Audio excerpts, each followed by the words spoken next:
السلام عليكم ورحمة الله. نبات الزوفة المعالج للجهاز التنفسي والربو وضيق النفس والسعال بإذن الله يقضي عليه بشكل نهائي للكبار والصغار.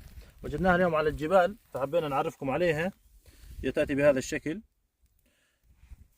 تعالج السعال بإذن الله مهما كان معند. والطريقة هي نصب عليها ماء مغلي، ويفضل تحلى بعسل أو سكر نبات وتشرب. وإذا أردنا نقوي المفعول نضيف معها شقائق النعمان والزعتر البري، بإذن الله يصير المفعول أقوى والعلاج هكذا يأخذ فاعلية أقوى بشكل كبير جدا.